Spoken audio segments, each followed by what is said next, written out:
Hey guys, it's Brant within my head channel, and I'm back with another KISS The Panel Has Spoken video, and we are up to Psycho Circus for this episode. And if you've been reading down in the comments with the rest of everybody else, this is an album that people either love to hate, or they love it, or they have all kinds of their own opinions about it.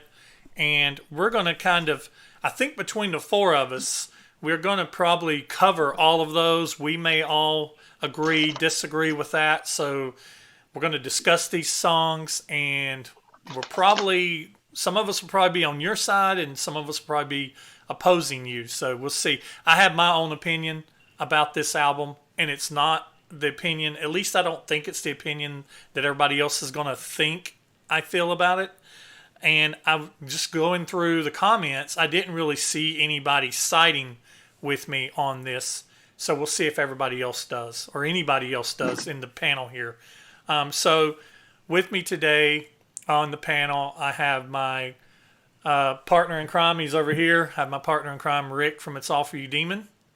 Hello. And down in the lower right-hand corner, I have Walter from Walter. I was going to call you Walt. Walter from KissinTime. So he's KissinTime on YouTube. And below me down here, I have Kimchi Chris. Chris, I'll probably call you Kimchi and Kimchi Chris and who knows what all. But Kimchi Chris, Kimchi Chris from YouTube. So it's all YouTube channels here today. So you're getting a quadruple bypass of YouTube channels. So without getting too much into the songs and without getting too much into what your opinions, supporting pros, cons may be, let's go around the room here and let's talk about Psycho Circus for you, for each one of us. I'll start as usual. Psycho Circus for me was a very exciting time. This was the Spencer's era. This is when Spencer's was vomiting KISS memorabilia faster than you could buy it. I recently, back last year, I visited a friend of mine who has a bunch of that stuff. I put a video up of his KISS room with a bunch of Spencer stuff in it.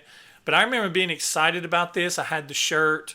I had the VHS tape that had the 3D video in it. I had the cassette, or had the CD. I didn't, and I don't have that CD anymore, but I do have it on vinyl now. The 2014 reissue vinyl that has the front that does that. And it's still sealed. I've not opened any of my 2014 stuff. But so I listen to this now. I listen to it streaming. I know, Rick. I know, Rick. But it was an exciting time. KISS was back together, and they were going to make an album, and everybody was excited about this album. And some people were ecstatic when it came out. Some people were disappointed when it came out. And there's a lot of coulda, woulda, shouldas that I'm sure that we'll discuss. But at the time, now that's all after the fact. So I'm trying to go back to the time that it came out. The time that it came out, I was excited.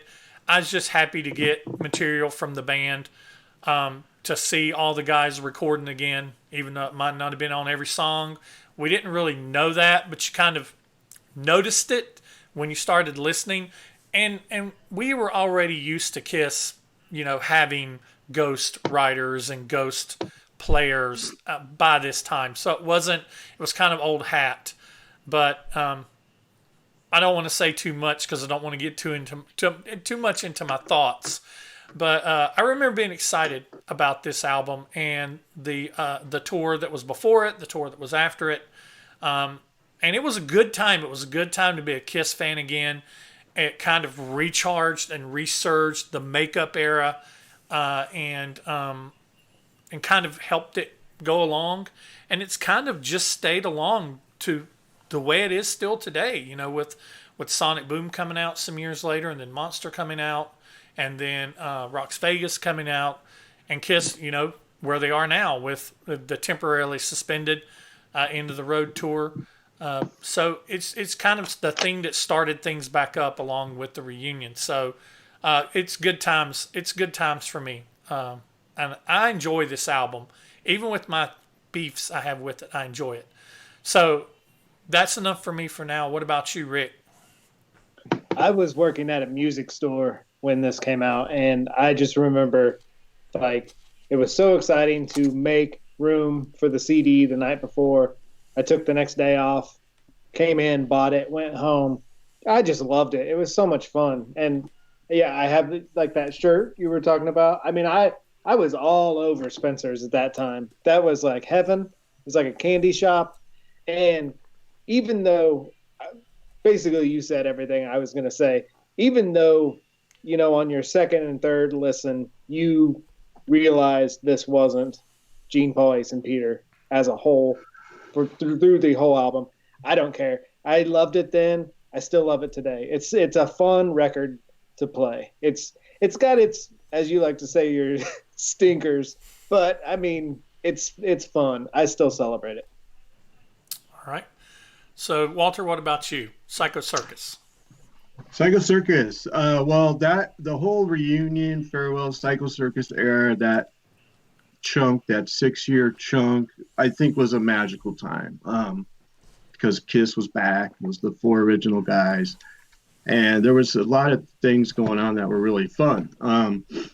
So for me, it was so unfortunate because right after MTV Unplugged happened, I moved to Maui, and I was on Maui for the whole reunion and the whole Psycho Circus tour because bands don't typically bring their stages out to Maui for a couple shows and then back. It's like doing an overseas tour almost. So I had to wait to see him on the farewell tour. So when the album came out, I had just got back to the mainland, and I was so pumped for the album. I was really pumped, because they promoted it like this is going to be Ace, Paul, Gene, and Peter for the first time. And I'm like telling all my friends, this is going to be the greatest Kiss album since Love Gun. And I'll stop there. I dropped the needle on it, and I was like, this isn't Kiss. But like Rick said, it was still a good album, and there's a lot of good things about the album that I like. And so don't want to go too much into all that. Yeah, as we get into the songs, I'm sure the opinions will fly, and that's good. So what about you, Kimchi Chris? Tell us about your Psycho Circus. So I'm a little different in age than you guys. I was a little guy when it came out. I was this big when it came out. And this, as a result, was the first new Kiss record in my life. Before that, I remember Greatest Kiss coming out and just being like, oh, there's nothing new on this. But then this came out. So I was pumped. I was all about Psycho Circus. I had the action figures. I had the comic books. Of course, I went to the tour. I brought this, I didn't want to grab all of the Psycho Circus merch from around the house because it would take too long. But you need to see how many versions of this thing I have on CD. So I have the regular version. I have the 2 CD from Germany that has the live tracks on it version. I have Japanese one that has In Your Face on it. I have this single that has a lot of useless stuff on it. I have a second copy of that single.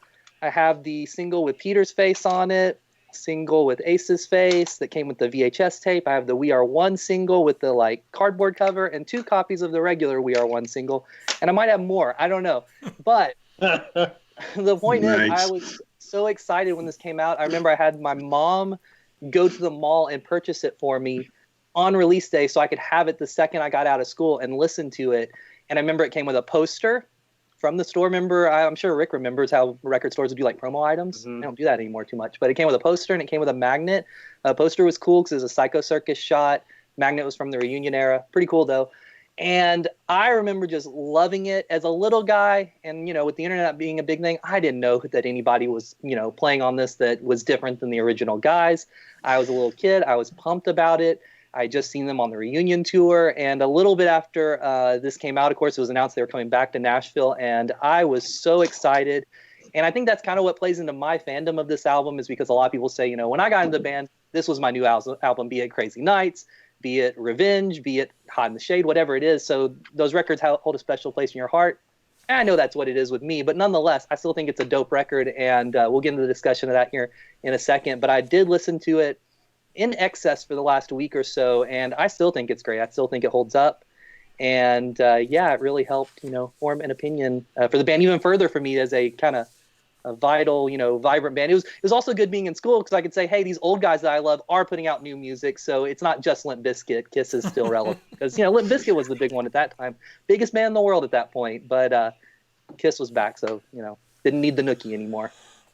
So Brant, last week when you said Kimchi Chris was going to come on and defend this record, you were not lying at all. Oh yeah. That's what he said. I've never seen more Psycho Circus singles in my life in one place. That was amazing. There's more of them is the sad part, but that's the collection I have. That was awesome. So now Psycho Circus, Chris, is it your favorite KISS album? Or is it just the one? Not. It's just the one that you celebrated. You celebrate a lot because it was kind of your first new album.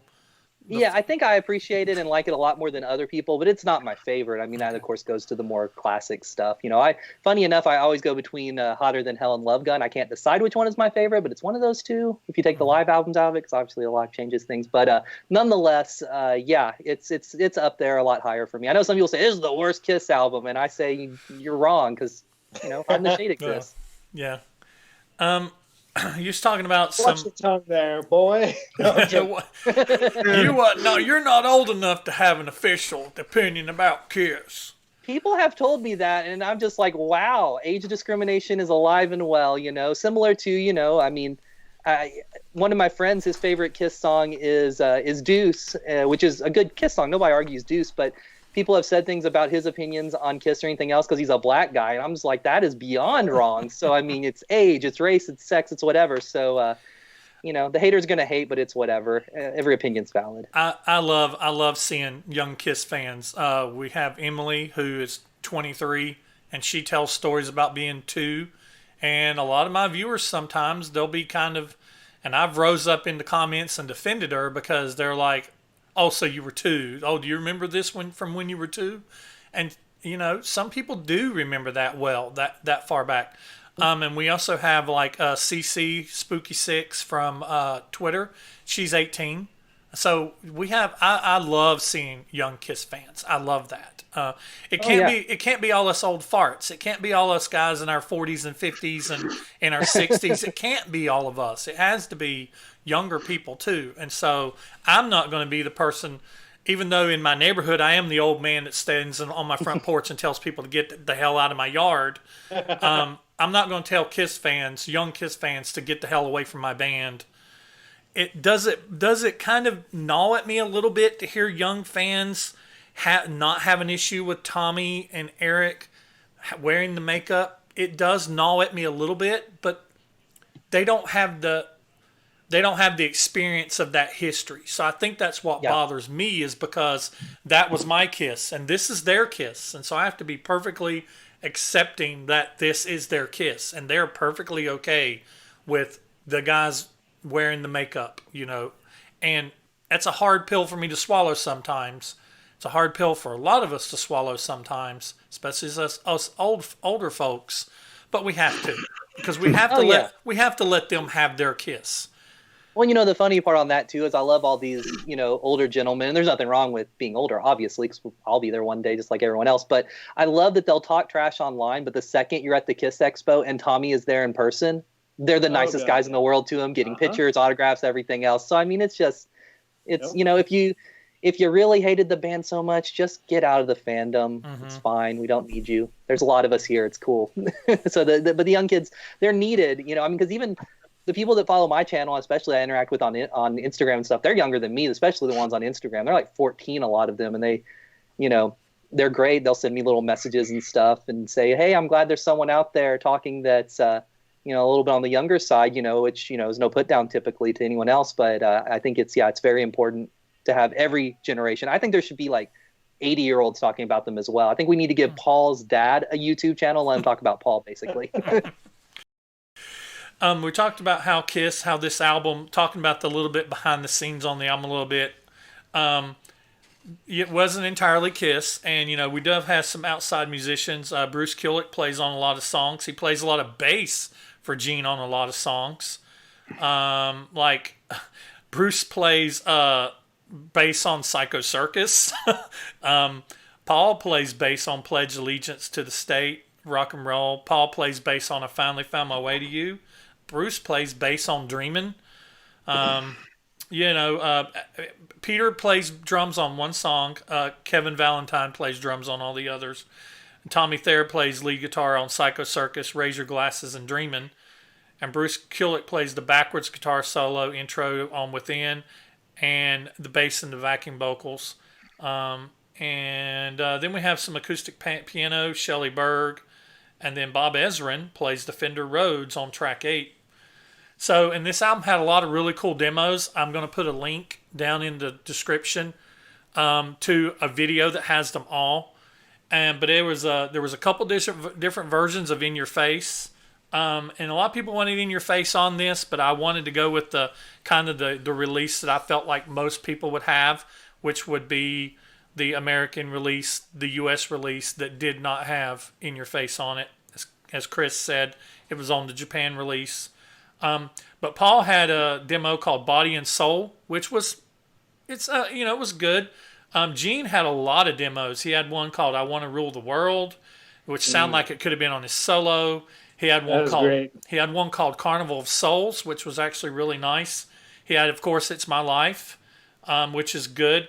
He had one called Sweet and Dirty Love, and I love the slide guitar that's in that. He also had one called I Am Yours.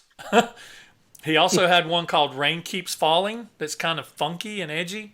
And then there is a recording floating around there of a 1998 re-recording of Detroit Rock City. Those are all in that video, so you can check that. Watch this video and then check that link out.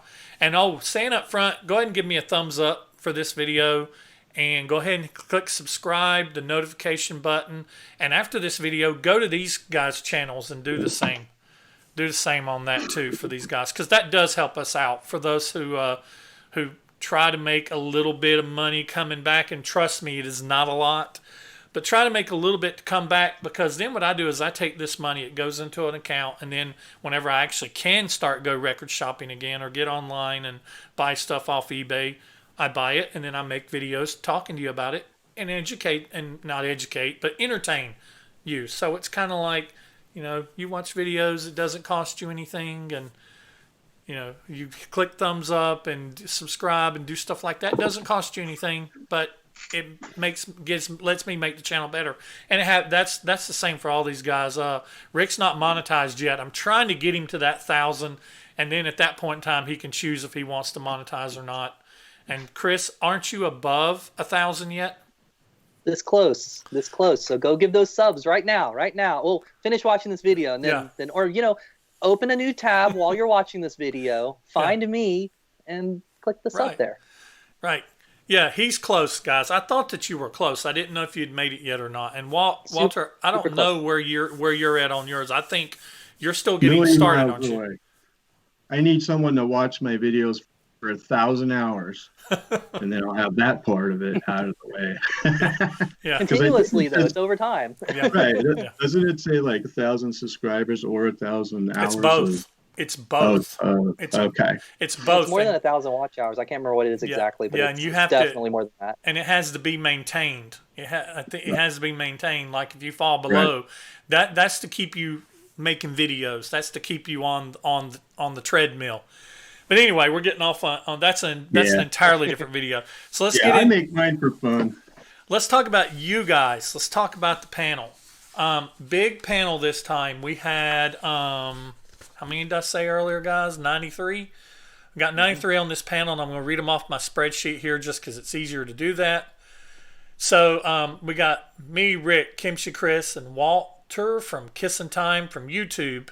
Guys, get your drinks and settle your drinks. Go use the bathroom. Rick, you can go walk the dogs if you need to. The dogs. YouTube, Indie Cult 777, Daniel Bars, John O, Jeremy Kimona, Hospa Metal, Two Gay Dads, Trevor Bullock, Snake Hips 3131, Rog 2002, Buckwheat, Brian Stacy, Jesse Ray, RJ Dubs, Raven FM, John B. Good, Steve Rivas, Brian Foster, X Josh, Les Wadley, Joey Middleton, Robbie Stars, Travis Mulgard, Gregory Pegg, Stephen Goodman, Sandy Graziano, Mark Morris, Sublime 130, Hard Rock Reverie, Mikkel D, Mixie, Horror and Pop Culture, Carolina, Hard Rock Metalhead, Rick R, CD Scale Models, John Howard, Roger Bennett, Tom Tobin, Scott Epperly, Joel Pegg, Mudbone, Super Kiss 1200, Darklight, Demetrius K, Hitspace 1980, That Toy Bonnie Guy, Jay Reed, Future Squash 67, Wam SB, Emily Graziano, and Jay Rucker. From Twitter, we have Matthew Smith, CC, Luis Fernando, Katie Christina, Darren Helliwell, Tony Rod, Jack Skellington, Dave Cranston, Bill Wyatt, Vincent Marone Author, Bill Sharp, Ace Van Deuce, Bucket of Trouble, Eric Mosiu, Sam Loomis, Paul Teplius, Tom Dust, David King, Aladio, Steve Hardy, and Lakers Fan. From Facebook, Destroyer Dave, Keith Nudu, Wesley Jones, Terry Very Holloway, Paul Bertolino, Christopher Rosiu, Walter Tijesen, Thijesen. He's from Belgium, I think. Matt, and I'm sorry if I butchered your name. Matt Ucci, Scott Lushka, Ralph Vieira, Joe Nail, Scotty Sky, Michael Wayne, Instagram, Dylan Tucker, The Clarences, Tony P, AJ Cetro, 1975, Justin Churchy Hansen III, and Drew Tan, 16. So that's all of us. All right. So let's go ahead and get into these tracks. We have 10 tracks, and we'll start with predictions for number 10. So start with you, Rick. I finally found my way. I finally found my way. That hunk of garbage called I Finally Found My Way. Wait, there's a song you don't like on this record? Yes, very much so on this one. He's going to defend the album, but not Peter's track. I love Peter. Paul wrote It's a it. different story. I predicted for number 10, I finally found my way. With 185 points, which is low for a panel this size. The panel chose collectively, well, except for one person, chose I Finally Found My Way as the number 10 track. One panelist, one panelist, Justin Churchy Hansen III, picked I Finally Found My Way as their number one favorite song. And I admire that. Whenever I see a song that collectively we as a group almost cannot stand, I love to see one person say that that's their favorite song. And kudos to them, man.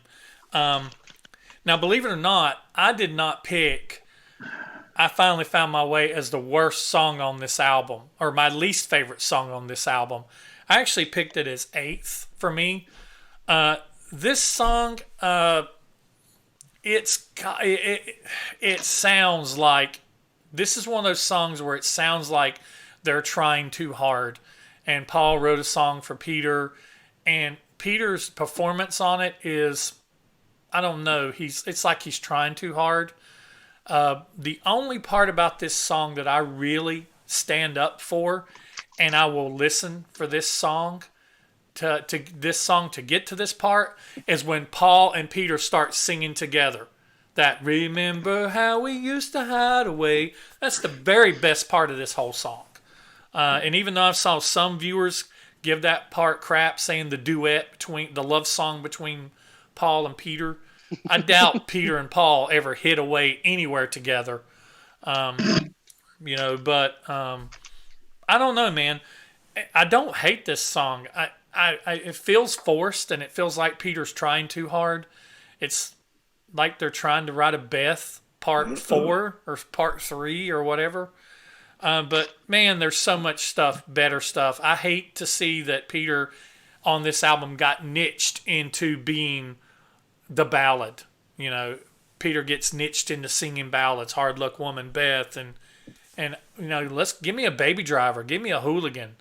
Yes. Give me something like that. You don't have to give me Nothing to Lose or something like, or Black Diamond, but at least give me something that's got a little balls and a little crunch to it. But it's 8 for me. So Rick, where has Finally Found My Way for you? Number 10 for me. I do love the Peter and Paul vocal. That part is almost chills, kind of in a way, for a song I don't like. But had this song been on Peter's solo album, I would love it. I'm just going to say that. Sometimes it depends upon the record for the song to have a feel for me. And on this record, I don't like this song. If this song was on Peter's record, I think it'd be up higher. Okay. So Walter, where does I Finally Found My Way come in for you? I picked it at number 10. And it's really because I really think that Paul wrote it on purpose, hoping that it was going to be a hit like Beth. It's like Beth Part 2. It's like he comes home, right? He finally found his way home. Kind of like Paul gave him a ballad and hoping it would kind of be like a Beth. What I do know, I have a friend who actually in LA works for Music Connection. He writes for Music Connection and interviewed them. Peter. Peter actually submitted a song called Psycho Circus and about 32 songs, I think, for that album between him and Ace. And they just all got rejected. And one of them was Words, that's on One for All. Was one of the songs he submitted. So unfortunately, I mean, that's one of the things that kind of bums me out that, I'm sure there was a lot of songs that they could have gave him one song that could have been a song that he wrote and would have been a better song than I Finally Found My Way, but that's what we got. So. Yeah. All right. Kimchi Chris, what about you? It's just not good. I could end it right there, but I'll elaborate a little bit. I don't think it's the worst written song. I actually think it might have been a little better if Paul had sang it. I hate to say that, but I mean, again, they're trying to make Beth, obviously. But they also didn't go like full force with that, because I just looked up and I was curious if this was released as a single, maybe in like another country or something. No, it wasn't released as a single anywhere. They didn't perform it live. So it's like a haphazard version of Beth. They didn't really want to go full throttle. But nonetheless, it's not great. The writing is okay. I don't dislike Peter's vocals on this. They're better than that solo record, of course, a couple years down the line. But I think the lyrics are weak as well. I mean, the music is written well. That's probably the best way to say it. I think the music is fine, but I think the actual words are weak. This doesn't seem like the Catman we all know and love. And, the whole facade of him being this like ballad guy was blown by then to even people in the general public. Everybody knew this was like a crazy rock and roll guy. So give him a crazy rock and roll song and, maybe have Paul have the ballad. Paul does good with ballads. Paul ballads are good. Peter ballads are sometimes good, but this is not a good one. And, it makes sense on the record, because if you're trying to recreate Destroyer, because they're always trying to recreate Destroyer, you got to have the ballad on there. And I guess it's got to be Peter. But, this one, it didn't work too well. It's a little too melodramatic, I think. It's like you said, it's very forced. Who produced this record, Brant? Was it Bruce Fairbairn? Let me check my 17 copies of it. I think it's Bruce Fairbairn. That's right. I always remember Paul wasn't happy with the production, right? That's what I always remember hearing. Yeah, Paul wasn't happy probably because he didn't produce it himself. True. Never mind. You're probably right. Which is dumb, because sonically this is a great sounding record, but nonetheless. I think what I got from him is he wasn't happy with the whole experience. With the recording and just Ace and Peter and the lawyers and everything. And yeah, so that just, all the song rejections just got me thinking about what was going on behind the scenes. So. Well, it's like they threw Ace a bone with Into the Void. They threw Peter a bone with Finally Found My Way. They let them sing all together on one song. And this song here kind of begins the issue that I have with this album. But it doesn't hit it in the heart, so I'm not going to reveal it too much. But to me, a song with this subject matter is a horrible, given the history of KISS and given the history of how Peter left and all the stuff that went on in between Gene and Paul and Peter and the KISS Corporation leading up to this. And then they're going to give him a song called I Finally Found My Way Back to I Finally Found My Way to You. It's almost like Paul saying, "Oh, Peter, kiss my ring. You're allowed to be back in the band. You finally found a way back to us." And it's like, come on, man. You know, don't do the Catman that way. Don't do him that way. Don't act like you're doing these guys a favor putting them on an album with you. These guys made you a shit ton of money on the previous tour. They made you big. They made you millionaires again. You know, they were probably millionaires before, maybe, but they were definitely, look at the houses they're living in now compared to, I mean, Gene promptly after these albums, after this tour and after this album, built his mansion that, you know, and so, God, don't act like these guys owe you anything, you know, and don't be so, I don't know, condescending towards them. That's always been my beef with Gene and Paul, is how they treat Ace and Peter. And well, even then, this album kind of started the niche factor. You moving on to Sonic Boom and Monster, where, you know, Eric and Tommy got Spaceman, Catman songs. You know, let people just write rock songs. Don't bring your character into it. Just do rock songs, you know. And so that's how I always felt. This album started that niche factor. Yeah. Yeah. Peter had all the songs for the second Chris album he was going to do that he submitted, like The Shooter and all those songs. So I always thought Bad Reputation, if they would have redone that, would have fit great on that album. That would have been cool. That's a good song. All right, so and I'm looking forward to getting those to get into those Peter albums and the Peter solo albums and the Ace post Kiss solo albums, because I'm going to be honest with you, I've not heard every one of them. So some of them are going to be brand new experiences for me. Rick's the same. It's going to be brand new experiences for us, listening to albums for the first time that some people have listened to for years. So it's going to be very interesting to go into those panel videos that we'll be coming up on in the next few months. Well, I think if you like the 78 solo, you're going to love his first two solo albums. Well, I've heard Out of Control. I've heard Out of Control. I got Out of Control when I was right after he left. That's the only Peter Chris solo album. That's the only Peter Chris solo album I've ever heard. I'm not listening to any of the others. And I've heard for One for All. Ugh. You'll like you're gonna like Let Me Rock You. You'll like Let Me Rock You. Yeah. He's got a song he did with Vinnie Vincent and Gene Simmons. Okay. Yeah. All right. So let's go on to number 9. Panel predictions for number 9.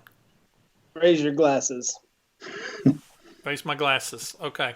Got it. We Are One. I predicted Dreamin', but I don't know.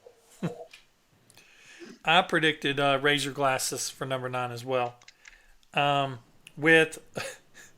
So here's how bad I Finally Found My Way was detested by this panel. So Finally Found My Way scored 185. The next song up at number 9 scored 427. Jesus Christ. Like the separation was crazy. But at 427 points, the panel picked You Wanted the Best as number 9. 4 panelists, Dylan Tucker, Future Squash 67, Dark Light, and Trevor Bullock picked You Wanted the Best as their number one song. I picked You Wanted the Best as 5th for me. It's kind of right there in the middle. This is one of those songs, and I guess I can go ahead and start talking about the beef I have with this album.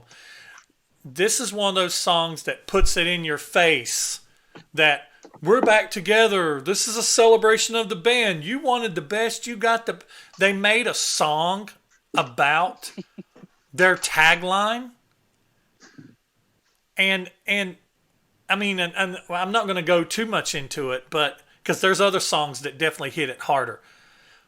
But this song is kind of cringy to me. I like that all 4 band members are singing, but it's like they're airing their dirty laundry on, and it's almost like when you see family members fight that's not a member of your family, or when you see people fighting and you can't kind of get away from it, so you're forced to sit there and listen to the argument, and then they start saying real personal shit about each other, and you're like, ooh, can I just go somewhere else? This song, I get that feeling from this song. It's like they're airing out their dirty laundry. They're saying tongue in cheek things that they're saying in jest, things that they probably really truly felt. I mean, the words had to come from somewhere, didn't they? Like when Peter comes in and says that, and then Gene comes in and says, "Don't do me favors, don't tell me lies," and Gene says, "Don't give me sweet talk, Pete, just testify." I mean, it's like my favorite lyric in it is, "You live a fairy tale, you're just a fallen star." Right. Well, who died and made you king? Just who do you think you are? It's just like, and then they actually say it, everything's gotten way out of hand. Okay, well, yeah, it's getting out of hand on this song too. But other than that, this song, it's nice hearing all four band members sing. It's not the dumbest song. It's not the worst song on the album, in my opinion. So I pick it 5 for me, but it's just a little cringeworthy for me. And the panel apparently, I don't know why some of these picked them as low as they did, but the panel kind of agreed even more than me in some ways. So what about you, Rick? I put it at number 9. It's got a delicious riff. I love that riff, and it was nice hearing all 4 members sing, but it was so generic. Like, even the lyrics, Gene saying, "You're going to have to drag me kicking and screaming off the stage." He says that in every interview. We don't need to hear it in a song, and it was just, the lyrics were lame to me. It was let's pretend we're all friends. Here we are. I'd rather them write a Nothing to Lose and have everyone, sing a lyric, or a Shout It Out Loud and have everyone sing a lyric. This just seems so forced. That's a good word, forced, and that's why it's so low for me. Mm-hmm. It's like another song that they wrote with an intended purpose. Yep. It's like these things were almost plotted out on a whiteboard in a boardroom. Yeah, they probably were. And they get, and in my opinion, some of them get very much worse in that fact. So we'll talk about that though. So Walter, what about you? Where does You Want the Best come in for you? Well, for me, it came in at number 2. And I remember when I got the album, I thought, why didn't they ever write a song called You Wanted the Best? I mean, it seems so obvious, I think it would have been great if they put it on the actual You Want the Best release as a single instead of that Jay Leno interview that they put on there. The reason I think I picked it at number 2 is only because it's got all 4 guys singing, and it's the only song with only 4 guys singing on it. The only one that came close was Kissing Time, which has 3 guys because Ace didn't sing back then. So I think that's why I put it at number 1. I always kind of liked the song. I love the lead on it. And, I get why people don't like it, but it surprised me that so many people didn't like it. Like, so many fans were just like, this song's terrible, I kind of like it. So I put it at number 2. Okay. Me? Yep. Me. Yep. So I put it at number 6. So it's kind of middle of the road, a little less than middle exactly. When I was a kid, this was one of my favorites, but over time it's kind of went down the list a little bit. And when I was a kid and I heard this song, my take on it, the visual I got with like the lyrics and kind of like that weird like talking at the end of everything, was that it was kind of like Kiss in a backstage area, and like the crowd was ready and the promoters are like, you got to get out there, but they're arguing because they're Kiss, because that's what they do. And they're kind of just like, they're good, good guys, they're family. They just throw it all aside and they get on stage and melt faces. That's what I always kind of pictured. Obviously that's not really, kind of was the case, I suppose. But as far as the song itself goes, I like the idea of like the whole business room with these are the songs we have to do. You know, a lot of bands look at it that way. And I like the idea, too, of taking your slogan and making it a song. Yeah, it's cheesy. Yeah, it's like a cartoon. But, you know, you got to look at KISS from a somewhat cartoon perspective if you're like a real fan. I mean, these people that think these are the, you know, compositions of Mozart are a little bit wrong. But at the same time, what made Mozart so great? You know, if you don't enjoy it, then it is what it is. You know, Mozart's fine. Nonetheless, You Want the Best is a good song, I think. I really do think it's a good song in that regard. The riff is cool. Having everyone on there is cool. I like that. I think with it might just be the way he always delivers his vocals, but I think Ace in particular just really seems like he doesn't want to be on the song with his vocals. He seems kind of annoyed to be there.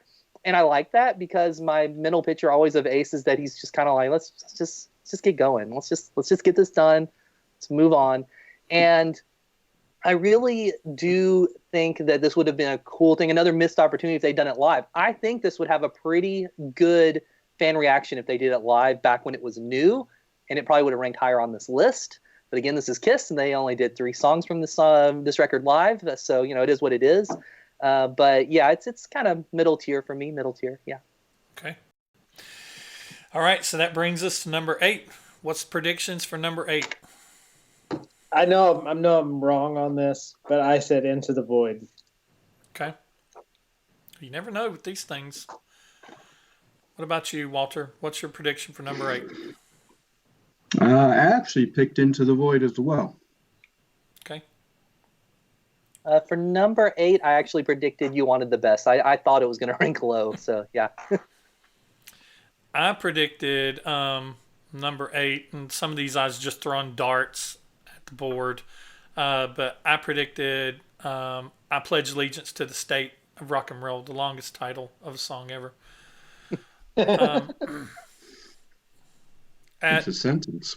At 461 points, staying in the 400s, 461 points, the panel chose, and this is going to be a shocker to some of you guys. The panel chose at number 8, they chose Dreamin'.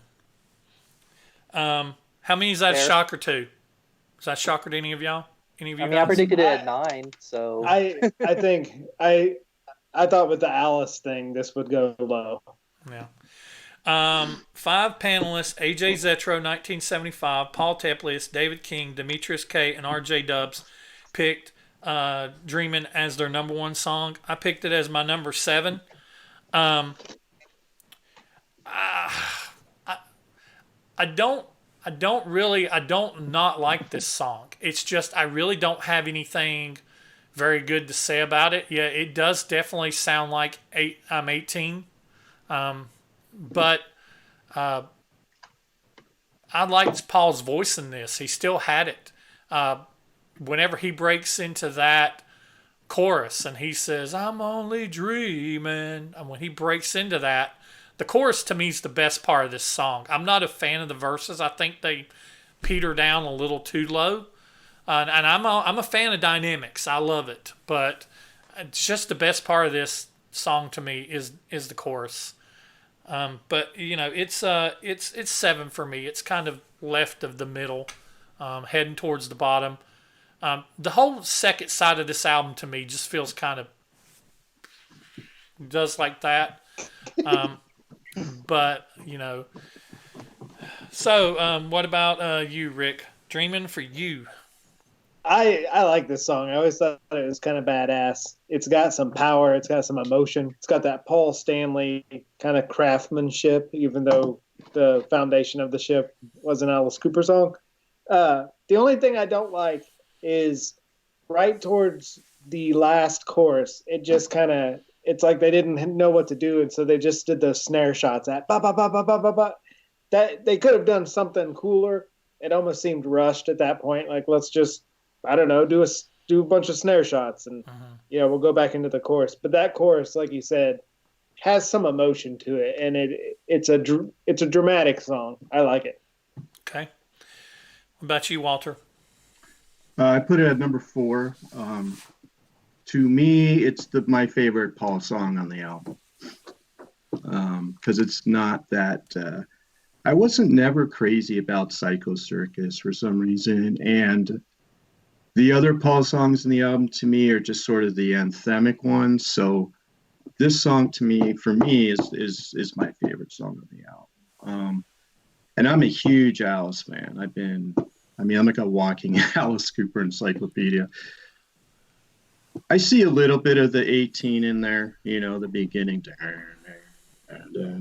but I don't see a lot of it. And I know that Kulik had a lot on there on this song. So I don't know. I picked it at number 4. Okay. Chris? I had it at number 9, but at this point, from 9 up, I like all these songs. This one just doesn't resonate with me as much. I think lyrically it's a little bit weird for the record because it is such a kind of like, we're back, we're big, we're KISS, we're the biggest band ever. And then you have this one that's kind of lyrically a little bit different. But nonetheless, I think it's good. I didn't notice the I'm 18 part, but when I was younger, even though I was in Alice Cooper early, I know I had Welcome to My Nightmare, and I'm not even sure I'd heard I'm 18 when this record came out. I'm not sure. I think I might have. But my dad pointed it out when he heard it. He said, that sounds like I'm 18 by Alice Cooper. And of course, that was before the time with all the, internet stuff going out there. So nonetheless, I like the song all right. I think it's pretty good. I think it would work really well if Paul had put out like a solo album around that time, like the 78 one, this would have worked really well. It kind of has like a 78 solo album vibe, I think. And even going back to the kind of it sounding like I'm 18, at least it's not Never Enough off of Sonic Boom that literally sounds like a Poison song. And I like that song, but it's the exact same riff and everything. So I guess Paul was getting to his let's copy other bands phase a little bit there. But nonetheless, I think it's a cool song. It's good. It's a rocker, but it's not my favorite, but it's still pretty good. I like it. I enjoy it. All right. So now that brings us up to number 7. What is predictions for 7? Prediction. Kimchi Chris made me laugh. So now I have my homework for the night is to listen to Never Enough and figure out which Poison song you're talking about. Oh, it's so obvious when you hear it. It is obvious. All right. I won't tell you. I won't tell you. Yeah, don't tell me. This will be fun. See, Saturday night's planned. That's a pretty good Saturday night, actually. They're the ultimate party band, Number 7 prediction. You wanted the best. My number 7 prediction is Within. I predicted at 7, We Are One, even though I'm now kind of thinking that might not happen because of all this current fanfare about the song, but that's what I predicted. Rick, I didn't copy your list, but my number 7 prediction is You Wanted the Best. Coming in at 472 points, staying in the 400s, not much above Dreamin'. 472 points at number 7. The panel chose Raise Your Glasses.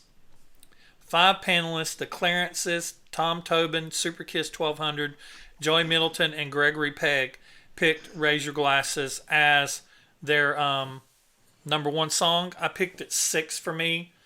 This is another one of those songs that, and Chris, you kind of hit on it a little bit ago, the general attitude about this song is we're back. Let's celebrate. Raise your glasses. We're back. Everyone around the nation, raise your glasses. Raise your glasses.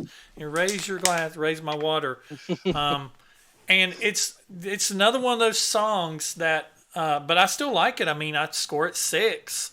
But it's like, come on, guys, could you not be so obvious? I know this is your return record, but could you not have dug a little deeper under the surface and wrote some songs that doesn't have to circle around the fact that you're back together making an album? And a lot of these songs are celebratory songs. They're fun songs, and they're good songs. It's just that common theme that, you have songs that break it, like Within, Dreamin'. Some of those songs break the mold. Into the Void breaks the mold. It breaks outside of but the common theme that runs throughout this is we're back, we're together, let's celebrate, let's, raise your glasses. It gets a little old. 1 or 2 songs, sure, but 5, 6, 7 songs, 6 songs at the very least. It just gets a little long in the tooth. It's like, come on, guys, write about something else. Write about something else. Anything. Write about driving in a car, going somewhere. Write about something else. But yeah, but for me, I still like it. I score it 6. 6 on my list. Number 5 through 1 on my list are all pretty much number ones, and Raise Your Glasses is number 4. I love Raise Your Glasses. It's cheesy. I get it. But I just love this song. It always puts me in a good mood. I love the hook of the melody line. I love the hook of the chorus. And I love the ego of Paul during that spoken part towards the end where he's like, when all the others only talked, I did it. Oh, man, it's just such good. It's so fun. It's so fun. It's just an absolute fun song. And it just puts me in a good mood. Okay. I picked Raise Your Glasses number 7. Kind of like what you were saying, Brant. It was a little much for me. I mean, the album is basically like Paul, Gene, Bruce, Tommy, and Kevin Valentine, and it's Ace and Peter as like special guests. Fair.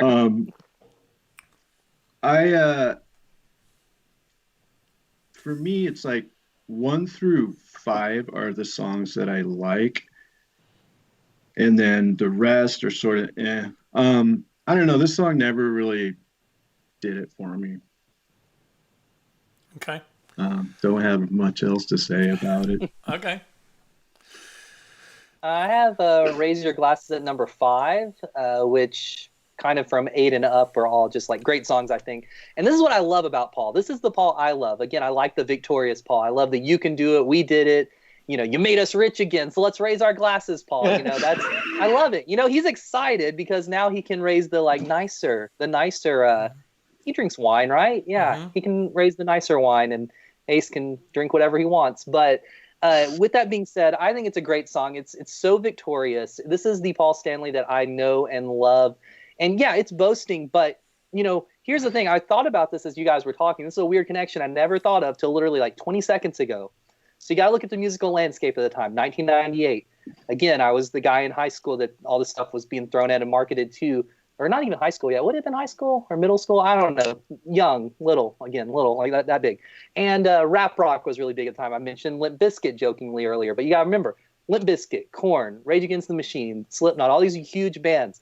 And with rap rock, similar to regular hip hop, one of the biggest things was boasting, right? Going all the way back to the early days of hip hop, like Run DMC with Sucker MCs, Kings of Rock, things of that.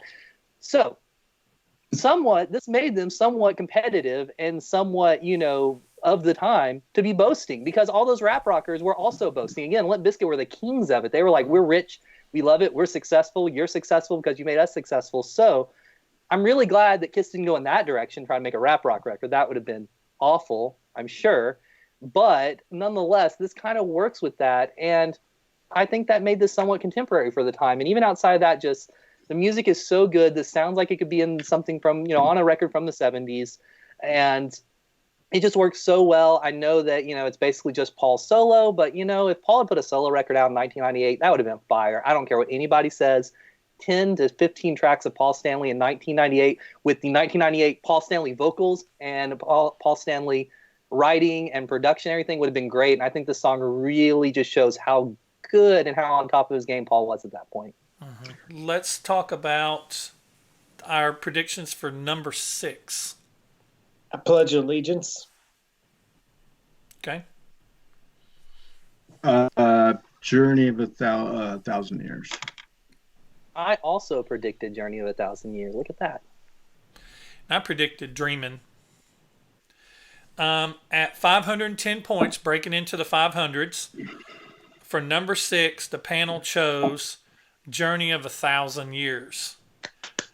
12 panelists: Joe Nail, Tom Dust, Aladio, Eric Musiu, That Toy Bonnie Guy, Mikkel D, Rick R, Stephen Goodman, Holspa Metal, Rog 2002, Indie Cult 77, and one of us picked Journey of a Thousand Years as their favorite track. I picked Journey of a Thousand Years as my 9th favorite track on the album. And it's just because it's... Who said earlier, if Peter if they would have had a solo, if Peter's song would have been on this solo album, they would have dug it. That was Rick. Okay. Same for this one to me. If this would have been on a Gene solo album, I totally dug it. I love this. I love this type of Gene. I love this type of Gene song. I love the vocal that he's singing in and everything. I totally love it. But to me, this song is just so out of place on this album. To me, it is. It's just out of place, and it's one of those songs that's towards the end. It's like, oh yeah, this album's really starting to get long in the tooth, and we're getting ready to go on this song that's talking about 1,000 years, and this album feels like I've been listening to it for 999 years, and it just gets kind of long. And don't this actually end the album? Like, this is the closer? So it's like, your celebratory comeback album, you're going to end it with this? And like I said, it's not a bad song, but it's just, it's on, I think, in my opinion, it's on the wrong album, and if you're going to stick it on this album, put it somewhere else. The third song on the second side, or the next to last track on the second side, and then kick us in the balls with In Your Face at the end of it or something, you know? Mm-hmm. I don't know, do something, but it's a very discombobulated wrong album, wrong place on the album, in my opinion. So it's ninth for me, but it's not because I don't like it. Like, there's not a song on here that I don't like. It's just there's songs I like better. So, Rick, where does this come in for you? Comes in at number one. I knew and it. I chose it. Chose it at number one, knowing it's not the best song on the record. It's just my personal favorite. This is the song. This is one of those Gene songs, like Mr. Make Believe for me. That, like, if I need to go into my space and turn out all the lights in the basement and sit on the floor in front of a stereo and lose myself in a song, this is one of the songs that I do it to. This is Gene solo and Elder Gene all wrapped up in a beautiful little present on Psycho Circus. I agree with you. It's a bad ending of the record, but the one thing I like is the tip of the hat of the orchestration in this song is Psycho Circus. And that's kind of cool. You have the opening track being played again and the closing track. But I do agree, bad way to end the record. But I love me some Gene solo, and I love this song. All right. I picked it as number 3.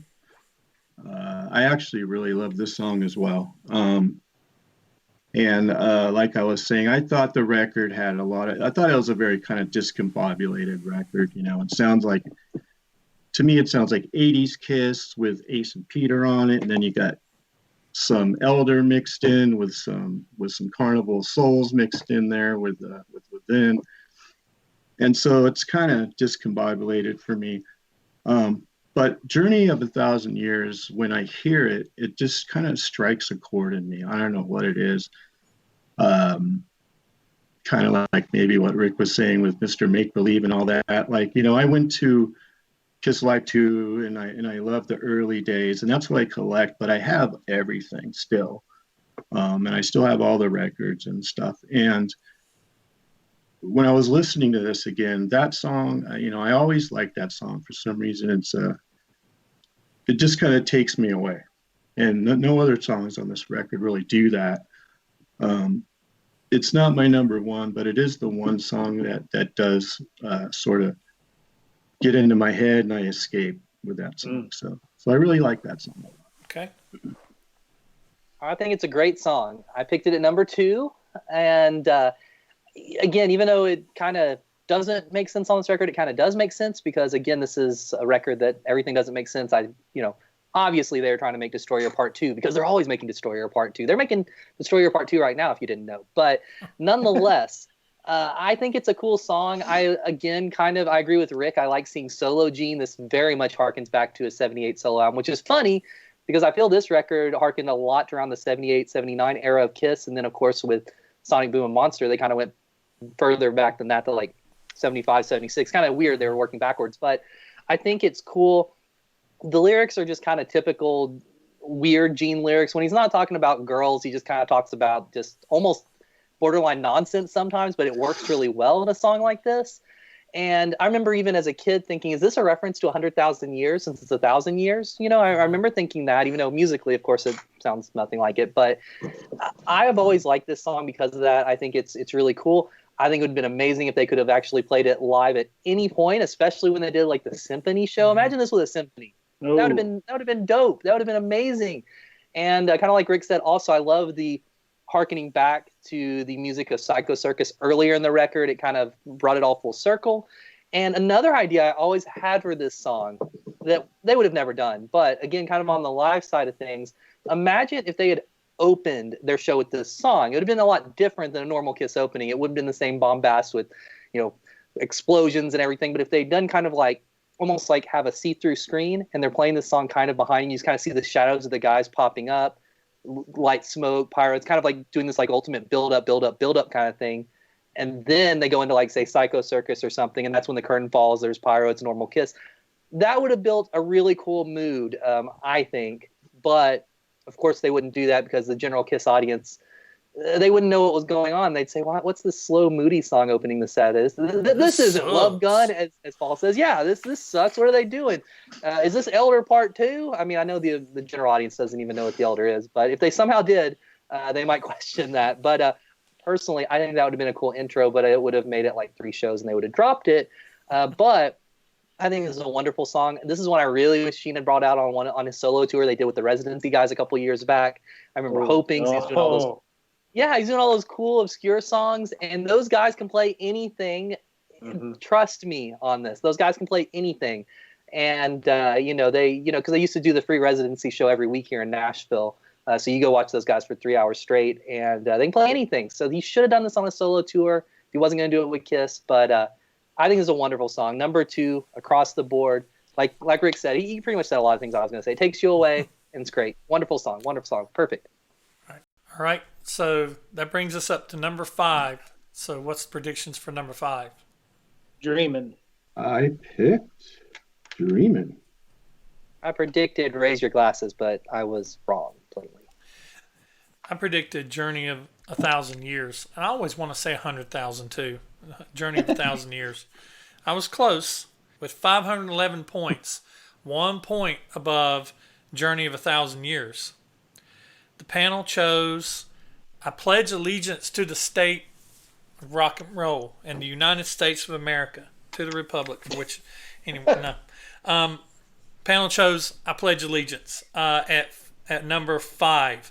4 panelists, Michael Wayne, Destroyer Dave, and 2 other hosts picked this as their favorite song. And I will be one of them because I freaking love this song. Even though this is one of those pandering kind of songs, it's another one of those, hey, we're back. This right here, man, and a lot of people, they were kind of polarized on this song. Even though it came in at number 5, there's a lot of people that picked this song dead last or close to dead last. I'm happy to see it at 5. I didn't expect it to be much higher. I'd have been pleasantly surprised. But I love everything about this song. I love what the words, I love the performance. I love the energy of this song. Paul sounds freaking great in this song.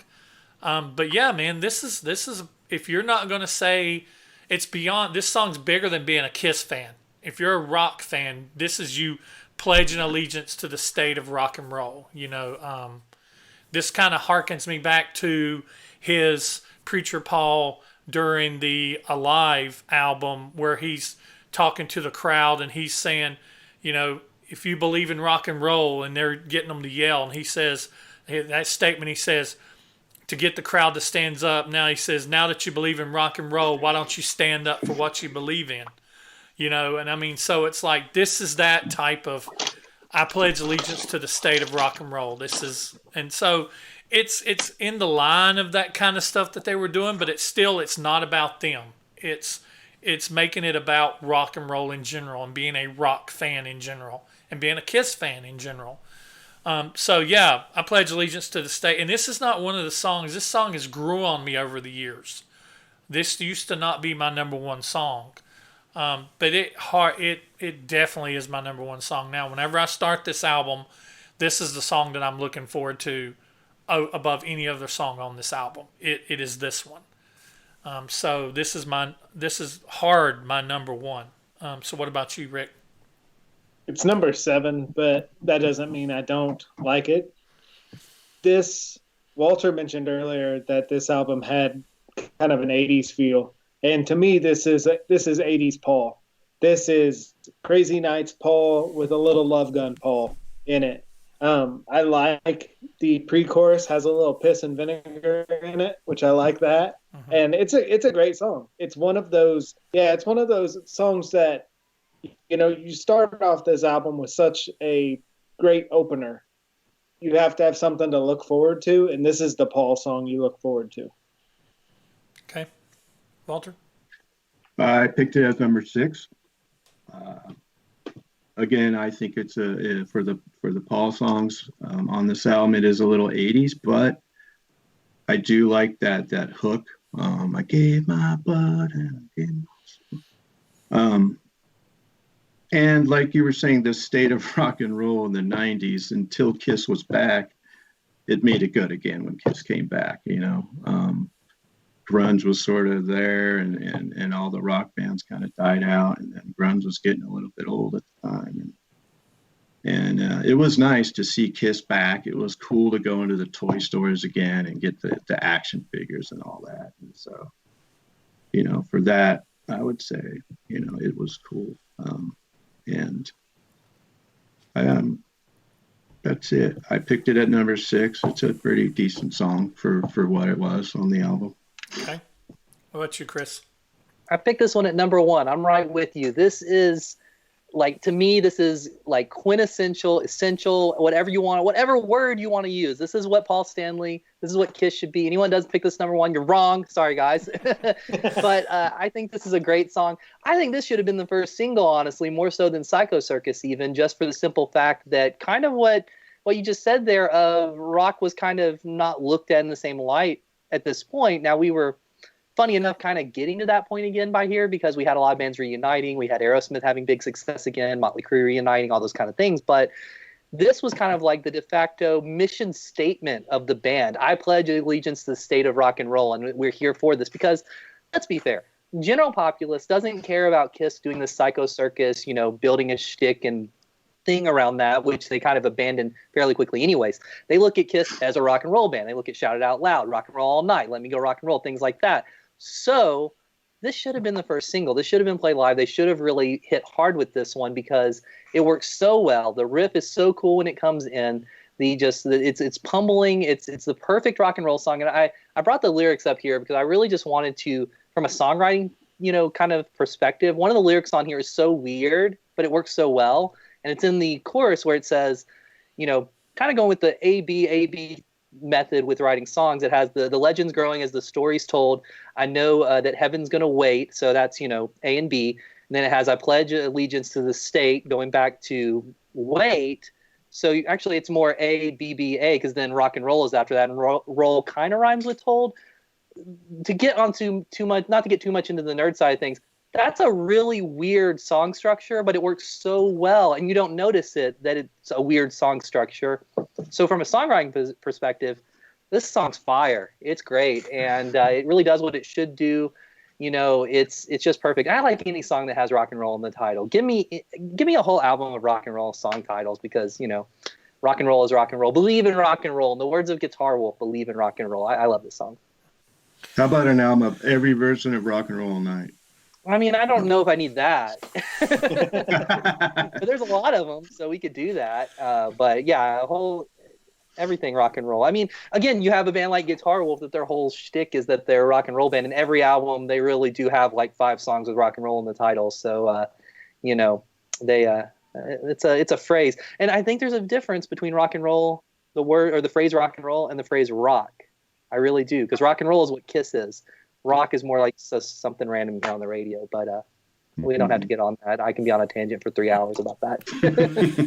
I hate it when people call me a rock fan. I'm a rock and roll fan. It's different. I dig the perspective. Yeah, thanks. All right. So So of course we're in the top. We're inside of the top 5 now. So we're up to number 4. So what's predictions for 4? Within. I predicted Raise Your Glasses. I predicted Into the Void. I predicted Into the Void as well. With 529 points, the panel chose at number 4, We Are One. 4 panelists, Ralph Vieira, Bill Sharp, Hard Rock Revere, and Jeremy Kimona picked We Are One as their number 1 song. Me, We Are One falls all the way down to the bottom of the list for me. This is my number 10 song. I don't not like the song, but this suffers from the same feeling I get with Journey of 1,000 Years. It's just Gene. I'd rather have more Within type Gene rather than having Journey of 100,000 Years Gene, which I actually prefer over the We Are One Gene. This is the Kumbaya Gene. The We Are One, Kumbaya, Kiss Lords, Kumbaya. You know, it's kind of, and I know that they're really pushing this song right now. And I submitted a video for it too. I mean, you know, and CC made a video about it, and it's great. But this is one of those songs that this is over the top. We're back. We are one. You are me. I am you. What you see, it's all true. It's like, you know, this is just one of those. This is dreaming, not dreaming, but this is finally found my way. It's like trying too hard. He's trying too hard to make a song. This is another one of those that could have been on the whiteboard. We're back, so we need to think of a song that will unite us together. Now, Paul, you've got I Pledge Allegiance to the State. That's good. But I think we can do better. How about a song talking about that we're one. We are one. We're one. Let's run with that. Put that on the sticky note. On the whiteboard. put that on the sticky note on the whiteboard. Okay, now what can we do with that? It has that feeling type for me. But yeah, so this is, I don't hate it.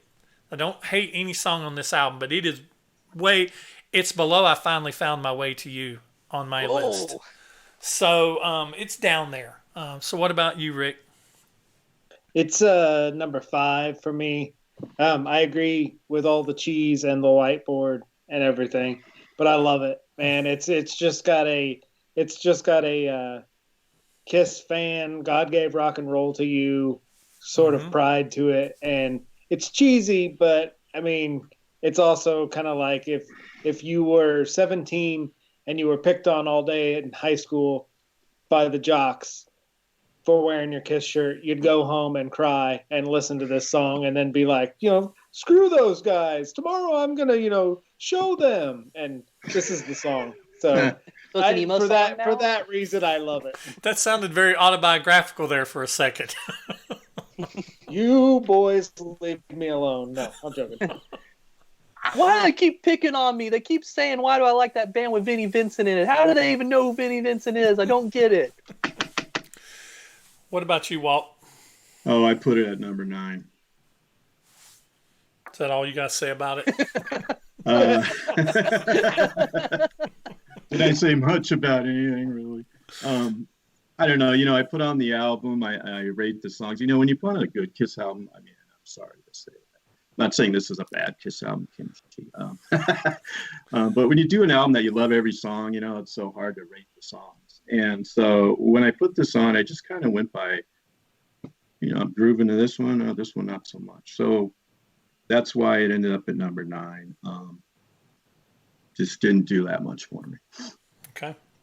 Lyrically, it's like you said, it's a little syrupy, and they did enough of that. You know, they got You Wanted the Best, We Are One, you know, Journey of 1,000 Years, and just seems like a little much there.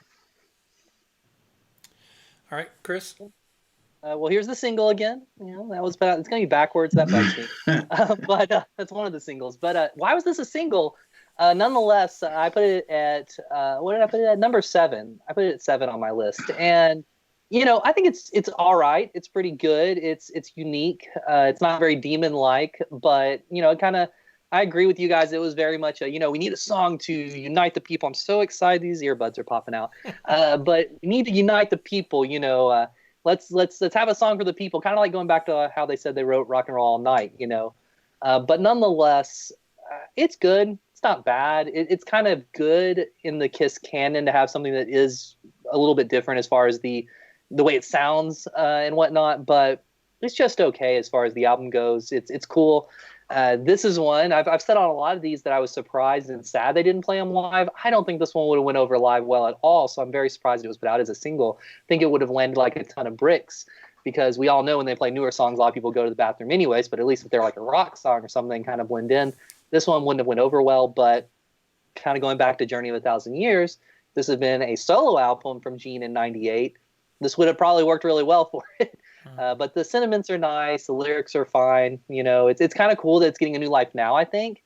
I would not be surprised if there are some people out there that think this is a new Kiss song. I'm not even joking. Some of the kind of more casuals like, oh, they put a new song out, because some bands are doing that. Alice Cooper's putting out a new one soon, kind of related to everything. So I would not be surprised if some people thought this was a new song. And, more power to them. It's going to be interesting to see if this somehow, when they put that video out, if it somehow lands in like the top 10 streams on Spotify with the song. If they include nurses or anything, hospitals, doctors, boom, it'll be seen everywhere.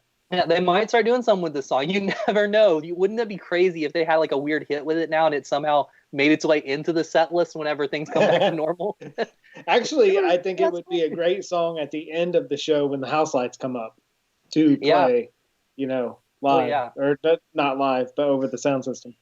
I kind of wish they would do, speaking of Alice Cooper, I don't know if any of you guys have seen Alice in the last couple of years, but before his shows over the PA, they don't play anything but Alice Cooper music. And I wish Kiss would do that. It's amazing. It's mostly deep cuts, which is kind of cool. Yeah. I think Kiss should do the same thing, honestly. It's funny. I mean, even last year when he was touring with Hellstorm, it was kind of a co-headlining thing. Hellstorm played its whatever, and the second they were done, it was just Alice for the rest of the night over the PA. I love that. I think Kiss should do the same thing. I always think of these Alice Cooper ideas for Kiss, when they go, well, how could we get like all 4 members to go on stage at the end with, can have 2 Catmans and 2 Spacemans. And I don't know if any of you saw the Trash tour or the video where they pull Alice backstage and the nurses grab him and throw the makeup on him, and it's all in a video, and they put him in a straight jacket. So I always come up with these weird, cool Alice ideas for Kiss. Like they could have like a Devereaux type fight where they drag off Tommy and Ace, or Tommy and Eric, and then have Peter and whoever come out and and do then the makeup backstage and have them come out somehow. Then Paul, the Peter and Ace get in a fight with Tommy and Eric and kick their heads off. And then they're like that. And then they turn around. Like a stagehand can they turn around and their instruments magically appear. And then Paul turns around and goes, "Is everybody ready for the real Kiss?" like Phantom of the Park. Like Phantom of the Park. I can see that guy in the front too, just being like, "I told you that Ace could kill Tommy Thayer. Look, he's dead. He's dead. He's right over there. He's dead. He's dead. Ripped his power pack out." They did it on stage. He won't go to jail though. He's Ace. Ace will never go to jail. I tell you what, I would, even at his age, I would not want to get in a fight with Peter Chris. No. No, he'd be like his first punch is going to your balls. With a knife. With a knife. Or your armpit. You got to remember that Ace and Peter both, man, grew up in gangs. They are the dark to Paul and Gene's light. Even though Gene tries to make himself out to be a badass, at the end of the day, he was still a mama's boy. And him and Paul were cut from the same cloth, and Ace and Peter from the other. That's one of the things I loved about them. But we're off in the middle of nowhere. Okay, so brings us up to the top 3, and I always love getting up into the top 3. It's so exciting. So, what's predictions for number 3? I predict the journey of 1,000 years. Okay. I predicted I pledge allegiance. I predicted Within. I predicted Within as well. We are so similar in our predictions. At 581 points, the panel chose for number 3, Within. 5 panelists: Matthew Smith, CC, Katie Christina, Steve Rivas, and Snake Hips 3131 picked Within as their favorite song. I picked Within as number 3. Thank God we got a demon song on this album. Thank God. And this song fell low on a lot of people's lists, and I don't know what their problem is, but this is a demon song, and thank God we got it. This Bruce Kulick on this song, people. This is basically, one member shy of the band that we had for the latter part of the 80s or latter part of the 90s. So it's like, I don't know. I can't say enough good things about this song. With the backwards solo, it kind of took me back to Revenge a little bit and took me back to Carnival of Souls a little bit. This song could have been on Carnival of Souls. It could have been on Revenge. It definitely has a Carnival of Souls Revenge sound to it with Bruce being on it and everything. I love the way Gene sings the verses. He sings in that low Gene tone, and then he comes in screaming on the chorus, and then it's got that musical interlude at the end, for the solo. So I mean, I love this song, and then and this is like one of my favorite parts of the album because it goes from Within into I Pledge Allegiance to the State. So it's just a great part of the album. It's when the album is firing on all cylinders for me. Before it dies quickly. Within is number 3 for me. Number 2 for me. Such a great Gene song, demon song. I love the feeling of the Bruce guitar at the beginning. The second chorus, when you combine the spoken word with the vocal, is absolutely amazing. Goosebump time. And that's why this song did not work live. You have to, this song to be effective, you have to have that Gene spoken word and that singing at the same time, and it just didn't work live. But man, towards the end, you said Bruce played bass on this? Whoever played bass was amazing, because at the end there's this bass slide drop to just a note that like will crack your ribs, and then the riff at the end of this song, that oh, delicious. Number 2. I picked it as number 8. Only for me, it didn't fit on the record, and it was horrible live, I thought. But if it was on Carnival of Souls, it would have been great. It fits there. From what I understand, it was a Carnival of Souls song meant to be on Carnival of Souls. Didn't make it. So I put it at number 8 because I just think it just kind of stuck out like a sore thumb. But it's not the only song that does that on this record. I think it's like I said, a very discombobulated record. So I put it at number 8. Okay. I put it at number 8 as well, but in hindsight, looking at my list, I kind of think I should have put it at 6 or 7. Nonetheless, I think it's a good song. I think it's nice to have a heavy one. You are 100% correct that it's nice to have a demon one on there. And it works really well. This is one that pretty early on in my KISS fandom, I could tell this kind of didn't seem like the same band musically. Now, I wasn't in the ballpark of thinking, oh, that definitely wasn't Ace playing on it or Peter or anything. But when you really listen to it, especially some of those like background guitar parts, when you're kind of getting further into it, that's just not Ace's style. So it's very obvious. But as far as the rest of it goes, it's cool to have a heavy song on there. It sounded kind of modern, which was nice. Again, I kind of like the things that sound a little bit modern on this, while also having throwbacks to the old school version of the band. And I 100% agree with you guys that this did not work very well live. This was the bathroom break of that show for people. people like you guys and me, we of course stuck there the whole time. But for anyone that needed to go to the bathroom, this was the time because they didn't know this song. It was slow. It was plodding.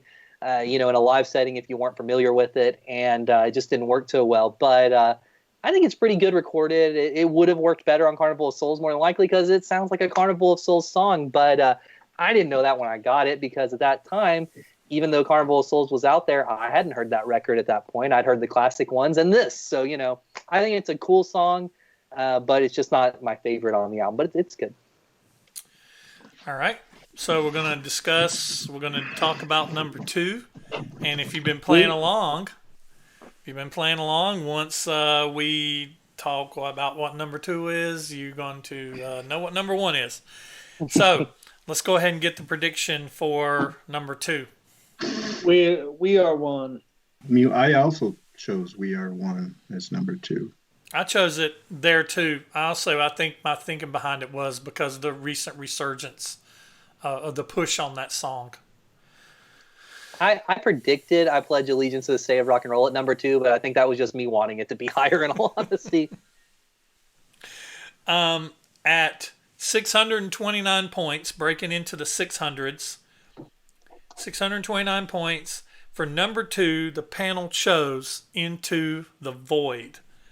12 panelists: Jay Rucker, Paul Bertolino, Christopher Rossiu, Lakers fan, Bucket of Trouble, Joel Pegg, Brian Stacy, Jesse Ray, Raven FM, John B. Good, John O, and a panelist picked, and a host picked Into the Void as their number 1 song. I picked Into the Void as my number 2. For the longest time, this was my favorite song on the album because I drink the hell out of that blue Kool-Aid. And this is the only song on the album that, to me, sounded like Kiss for a very good reason. Because it's the only effing song that all 4 of them are playing on. The only Kiss song on. So it is the only true Kiss song on this album because it is all 4 members playing all 4 instruments and a singing. And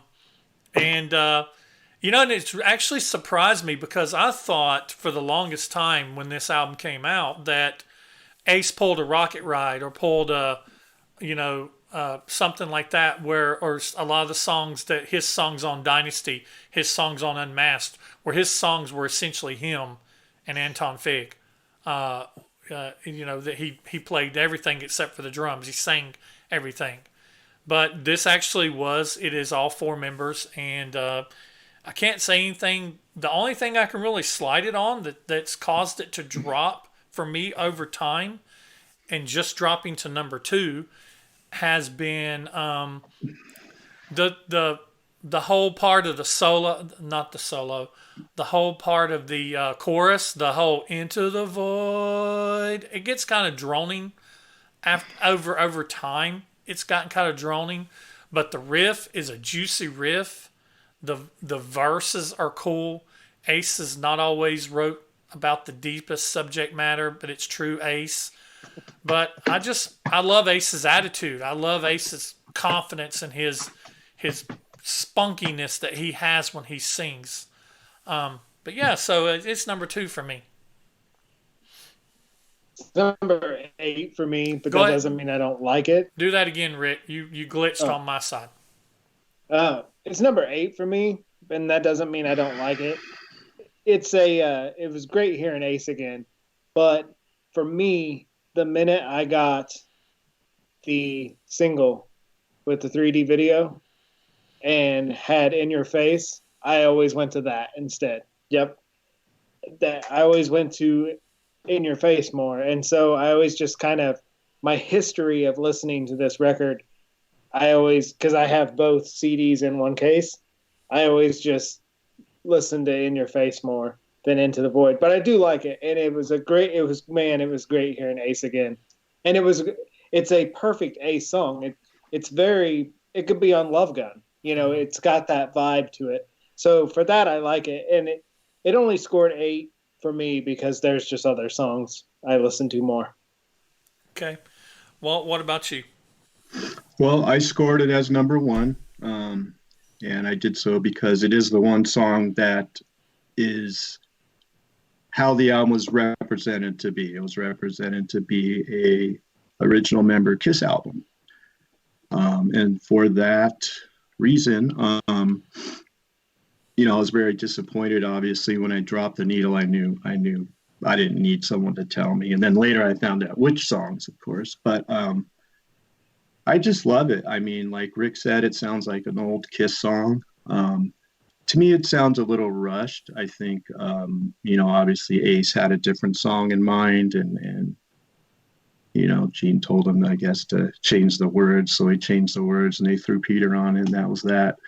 But I do think it's a good song, and I think it goes to show if they really took the time to work with Ace and Peter and do an album with those guys, that they could have made a really good album. And I think really they just didn't want to take the time to do it.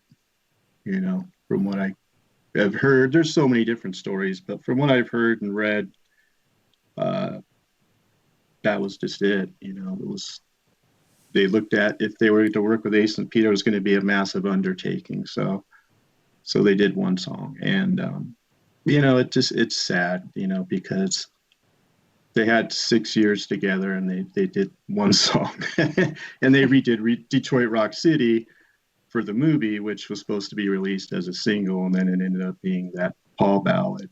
So we never got that released. But for me, it's number one. All right, Chris. Cool. I have it at number 4, and that's no slight against it because, again, everything 8 and up, it's just, I consider pretty much perfect. And this is exactly what you want from Ace. There's nothing else to say. It's just a straightforward rocker. You don't want him trying to write about anything too deep or do anything musically different or anything like that. And that's what I love about Ace. I mean, the few times that he's kind of strayed outside of his normal realm, it's been okay sometimes, but Ace is the most rock and roll member of KISS, period. I mean, he's the guy that does the most drinking, the most partying, and as a result, musically, is kind of there as well. And I love this song. I kind of agree with Rick there that In Your Face might be a better song. It just might be a better song. But I love this one. I think it works. I think it fits the vibe of the record. And again, with it being, you know, the only real KISS song on the record, that kind of makes sense. The only thing I think is completely heartbreaking is I would have loved to have seen an Ace solo record. We talk about solo records a lot on this. An Ace solo record made in '98 with this production, it'd been amazing. It would have been such a good rock record. I'm not putting down Anomaly or Spaceman or any of those more current ones, but with Ace where he was vocally, musically, and this production and this budget behind it, that would have been a great record. It would have been really cool in '98. Imagine if they'd all put out solo records again and then put out like a compilation afterwards. So that's what Psycho Circus would have became. Imagine that. Food for thought. But I love this one. It worked really well live as opposed to Within. This one works really well live, and occasionally Ace would even pull it out live when he was solo, which was cool. So it worked really well in the live setting. It's just a great, straightforward rock and roll song. I love it. It's great. Okay, so that brings us to number 1. So what was the predictions for number 1? Psycho Circus. Psycho Circus. Yeah, Psycho Circus. Yeah. Yep, Psycho Circus. And commandingly, you can tell that this was a popularity contest. Not slighting the song at all, but number 2 scored 629. Well, number 1, Psycho Circus, scored 810. I've never seen it skip like hundreds like that before. But yeah, 810 for Psycho Circus. And we had 41 panel members pick Psycho Circus as their we had 41 panel members pick their Psycho Circus as their favorite song. So you guys can take another break for a second because I'm going to read them off. David Bars, Two Gay Dads, Buckwheat, Brian Foster, X Josh, Les Wadley, Robbie Stars, Travis Mulgard, Sandy Graziano, Mark Morris, Sublime 130, Mixie Horror and Pop Culture, Carolina Hard Rock Metalhead, CD Scale Models, John Howard, Roger Bennett, Scott Epperly, Mudbone, Hitspace 1980, Jay Reed, Wam SB, Emily Graziano, Luis Fernando, Darren Helliwell, Tony Rod, Jack Skellington, Dave Cranston, Jeff Wyatt, Vincent Marone, author, Ace Van Deuce, Sam Loomis, Steve Hardy, Keith Needu, Wesley Jones, Terry Very Holloway, Walter Jason, Matt Ucci, Scott Luska, Scotty Sky, Tony P, and Drew Tan 16 picked it as their number one song. Psycho Circus for me, I picked it as number 4. It used to be number 2 for me for the longest time. My favorites was Into the Void, Within, and Psycho Circus. But it's number 4 for me now. It's still a great song. It's a little fatigued to me, but Paul sounds great. The music is great. I love the whole carousel thing at the beginning, and then the whole fun house effect, and then building into the video, or building into the, I'm thinking about the video, building into the song. And Paul sounds great. The opening scream at the very beginning is great. This is that. And, he actually says, they have a song called We Are One, and he actually says, hello, here I am, here we are one. I've been waiting for this night to come. It's just such simple lyrics, but it is, to me, this is the song that kind of binds us together. And, you're in the Psycho Circus, welcome to the show, because KISS is they're full of a bunch of crazy people. So it is the Psycho Circus. All 4 of them are crazy in their own way. Don't let anybody ever tell you different, that all 4 of these guys are crazy in their own way. Some a little more than others, but and it is the Psycho Circus, and this was the Psycho Circus. And I love that they branded it the Psycho Circus. But yeah, I love the song. I love everything about it. I love the interlude after the solo where it kind of drops down and he does that, I've been waiting here to be your guide. I love that part too. So yeah, so it's dropped a little over the years for me, but it's still number 4. So what about you guys, Rick? It's number 3 for me. We're talking about Alice Cooper a lot. Alice has a song, Hello Hooray, which is a cover song anyway. But Psycho Circus always reminded me of KISS trying to do a Hello Hooray. And it's such a great opener to a record. Like you said, it's got that, carousel beginning and kind of spooky and fun. And then it just goes into this great song. And I love this on the End of the Road tour. This is a great moment of that show. They brought up all the Psycho Circus, screens and everything. And it was just a very cool moment. And it's a powerful song that it's hard to find current KISS songs that stand up today. And this is one of them. And it's just kind of an odd song that has lasted. That will always end up on any greatest hits going forward, I think. And for that, I just really dig it. Number 3. Okay, Walt? I have it as number 5, and I kind of agree with Rick. And I always thought of it as sort of like a Hello Hooray type song with the makeup running down my face and all that. And, I always just picture that, the 4 guys and putting on the makeup and going out on stage. And, I never really knew what a Psycho Circus was supposed to be.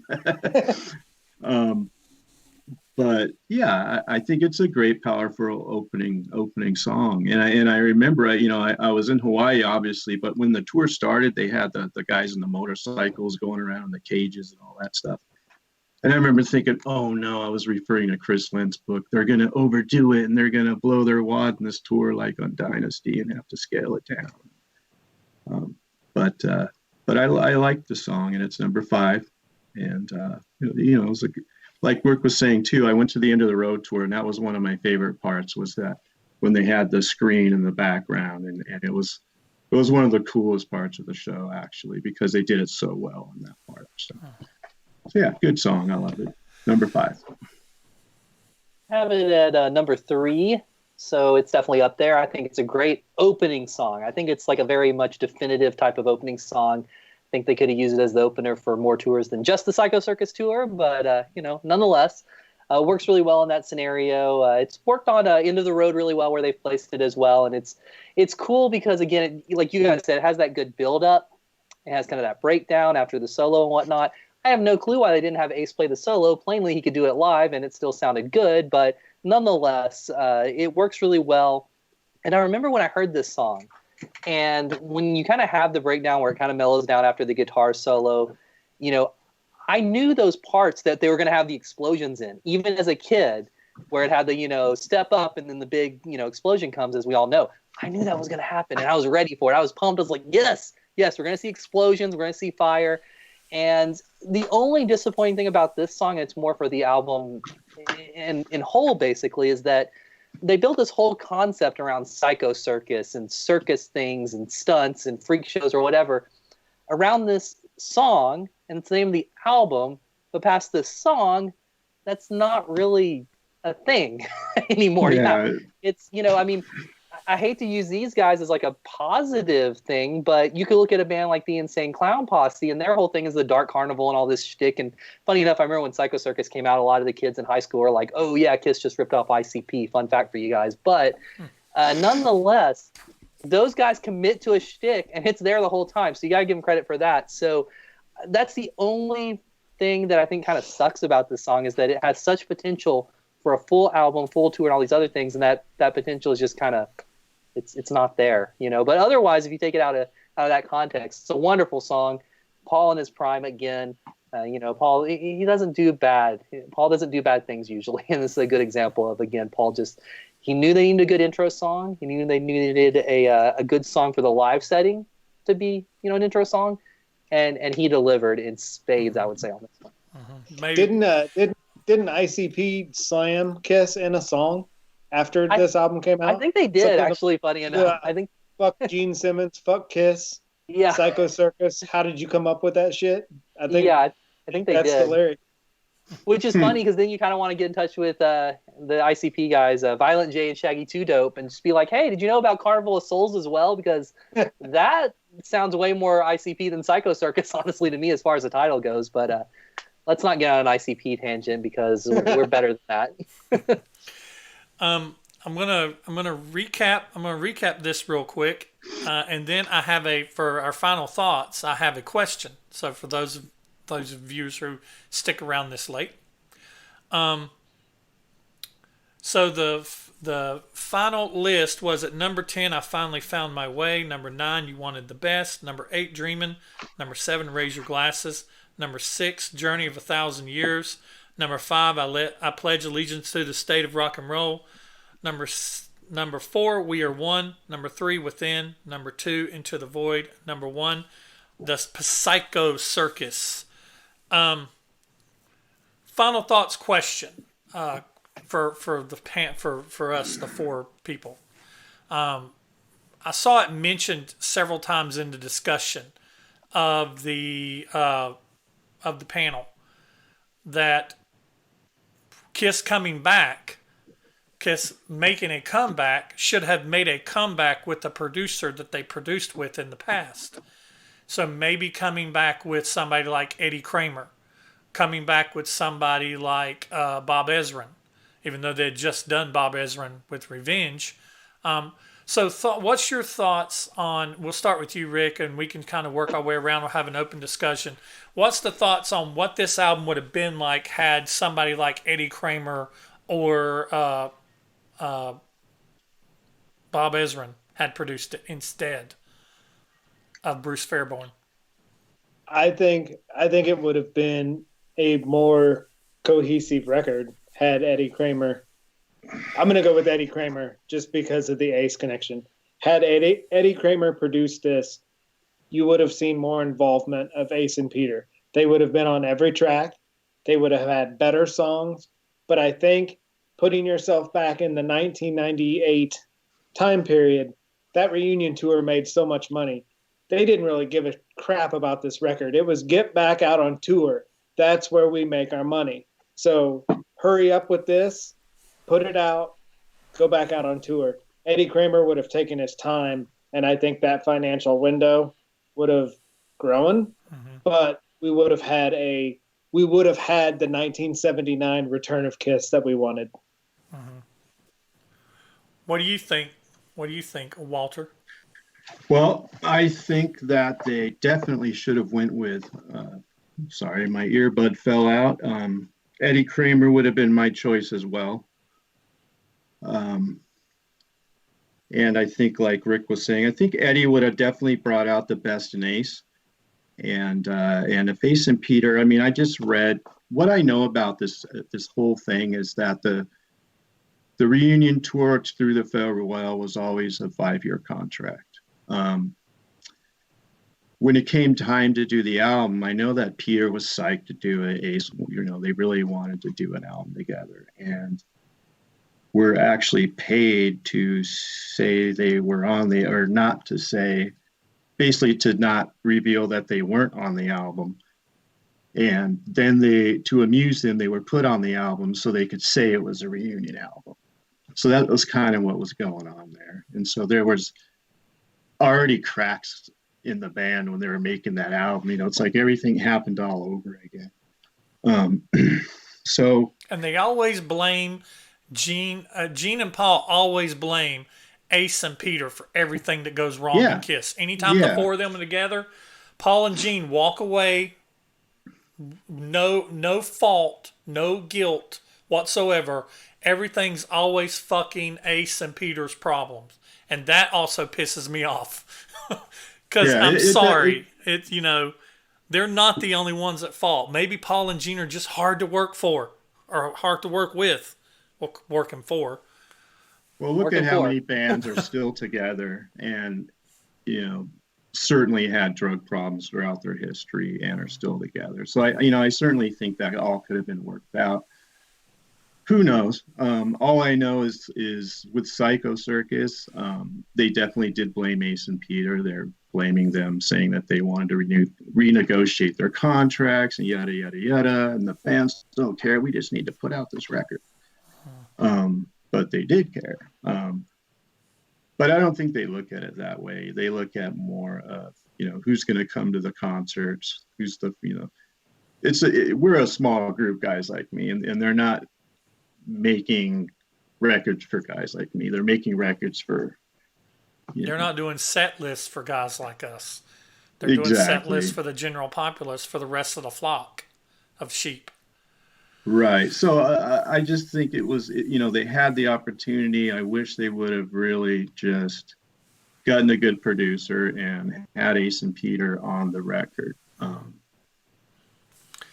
least had Ace on the whole thing. If they couldn't have Peter on the whole thing, at least have him do a rock song, do a ballad, and, play as much as they can have him play. But I just think, to me, it was a missed opportunity, and it kind of bums me out when you look at, and I'm with you, I think they should have went back to the Kulik lineup after the reunion was over, the farewell tour. Yeah. So, Chris, what about you as far as a producer goes? Yeah, I'm looking something up right now. I just thought about, because I'm literally looking at the credentials of these producers, and I'm trying to find who produced a certain record from then that I cannot find right now, because who additional personnel, producer, where's the production? Okay, this guy, Kevin Shirley. That's not an old producer, but okay, let me go here. This all makes sense now, because I was looking at kind of the credentials of what all those guys were doing around that time. Because I think that's important, because we can always say, let's go back to one of the old guys, but they might be good, they might not be good. So I looked up Eddie Kramer, and around that time period, in 1998, he produced a record for Brian May from Queen, of course. That's great. Before that, in 96, he produced a record for Buddy Guy. He did Carl Perkins before then, Buddy Guy before that, and of course, Alive 3 in 93. And then if we look up Bob Ezrin, on the other hand, his is a lot harder to follow on Wikipedia because it has it by the bands, and not the year, but nonetheless, he still has a really good track record, obviously. But the one I was looking up that's not an old one was a gentleman named Kevin Shirley. You guys know who he is? He produced Aerosmith 9 Lives. Now, the reason I was looking that up is I'm kind of taking your question and just throwing a whole new wrench into it. 9 Lives did really well for Aerosmith. They had hits on that. They had Pink, obviously. Falling in Love is Hard on the Knees was also a pretty big hit, and that was a very important record for them at that time. It did really well. obviously going back to some of the old guys, and I think if you're talking about the old guys, I think Eddie Kramer would probably work really well because he knew the guys, he knew what was up. But I think this Kevin Shirley guy might be really good because he made Aerosmith have a hit at that time, which plainly they'd been having a record of hits before that would Get a Grip and all that other stuff. But where I'm kind of going with this is that's a guy that knew the musical landscape at the time, but he also knew classic rock bands that were really trying to bring themselves back into the, foray of mainstream culture at that time. So I think he might be a cool one, even though he never worked with them. So that's a very much wild card I'm throwing in there for you guys. But if we're going with an old one, Eddie Kramer would be dope. Yeah, Eddie Kramer would know what he's doing. I thought about this. I think we talked about that they had Psycho Circus. They had all the imagery of Psycho Circus. They had all of the song Psycho Circus, all the merchandising of Psycho Circus. So it almost lends, it's like until you get past the first track, it lends like it possibly could have been a concept album. So if you're going to do a concept album, then you've got to have Bob Ezrin. And if it would have been Bob Ezrin, it would have been a concept album. It would not have been, not saying that Psycho Circus was hand over fist successful, because I think it was overall a disappointment. But if they would have gotten Bob Ezrin, they would have had more of a Psycho Circus. It maybe would have had a little more Alice feel than it already had. It had a little Alice feel already. It probably would have had a little more Alice. Bob probably would have, dug back into when he did producing for Alice and everything. So I think it would have overall been a scoping more of a cohesive concept album. It would have been a Destroyer Part 2, Chris. If they wanted to make a rock album, then by all means, Eddie Kramer would have been. You would have had more songs like "In Your Face," "Into the Void," "Within." You would have had more songs like that. "I Pledge Allegiance to the State." You would have had more songs like that. You would have had less songs like "We Are One," Journey of a Thousand Years." Maybe you would have had of "Dreamin'." Maybe you would have had a "Raise Your Glasses." I don't think you would have had a "You Wanted the Best." You wouldn't have had a song like that, I don't think. I think Eddie would have, like you said, somebody said he would have pulled more out of Ace. He would have kept Peter involved. But then somebody else touched on something, and I have two pieces of KISS merchandise I want to show here. I want to show my KISS socks. My KISS merchandise, my KISS socks. I got something for you guys. And I want to show another piece of KISS merchandise. This album. This album to KISS was no different than these effing socks. Yeah. It's true. A piece of merchandise. This is a piece of merchandise from the Psycho Circus era, just as these socks are a piece of merchandise from the Now era. This wasn't an album. They didn't approach and handle this as an album that should have all four of these guys on the back of it or on the cover of it. This was approached as Paul and Gene making something. The band got back together. Like same thing with Guns N' Roses. Guns N' Roses has been back together for a while now. Everybody's like, oh, they should make an album. They should make an album. They should make an album. My opinion, no, don't do it. Don't do it. Don't do it. Don't ruin do the it. legacy. It's going to suck. I'm telling you, it's going to suck. Don't do Well, it. I always thought KISS should have. It's interesting. They've only made 4 albums since Revenge. When you think about that. And they have zero interest in making new music. Paul said so. Well, I know Paul only writes because I know a friend, a guy I know knows Ken Sharp really well, and Paul only writes for albums. He doesn't just sit around and write songs like Gene does. But I wanted to show a piece of merchandise like you because I think it's hilarious. It's nothing cool. It's just like the most. Gene's tongue. Gene's tongue. Now. Think about this. If this came out in the 70s, like how funny that would have been. I wish that would have came out in the 70s, man. I'd have loved to have one of those. I went to school with that shit, man. You could blow. You could. There's a nub where you could bite on it like a pacifier and then inflate it. So it'll inflate real big like a cow's tongue. Oh my God, that would have been amazing. I would have loved having that. The oddest piece of Sonic Boom, the oddest piece of Psycho Circus memorabilia was the Kimchi Chris. You probably remember this, the Psycho Circus baseball at Spencer's. I do. Oh my gosh! I was a manager. Hold on. That was like that. You talk about a whiteboard. That was. Yeah. It was like, okay, we got this, baseball. Mm-hmm. I actually was a supervisor at Spencer's, and it was the worst job I ever had. We had to redo that store every week. It's actually not the Psycho Circus one, but there you I was go. wrong. It's stored in this cup, of course. No, they do have a Psycho Circus baseball right I here. remember that though. It's like orange with It's the orange. art. Mm-hmm. I thought I had it. It's this. I think I might have it somewhere, but this is the one that I had up there. So I think they actually have a bunch on KISS Museum that Ace signed. So you can get an Ace signed baseball. Ooh, fancy. Well, that's all I've got, guys. That's all for this panel. We hope that you guys enjoyed it. Like I said, if you like the video, be sure to give a thumbs up. That way YouTube knows you like it, and they'll distribute it out to recommend it to other KISS fans as well. Be sure to check out Rick's channel. It's All For You Demon. Be sure to give him a subscribe, click the notification bell, and like his videos as well. Same thing goes for Walt, KissinTime, and same thing goes for Kimchi Chris down here. Be sure to check those guys out on YouTube and give them a subscription. Kimchi's real close, and watch his videos and give him some love too. And the next album that we will be doing is, where is it? I have it somewhere. Does somebody have theirs?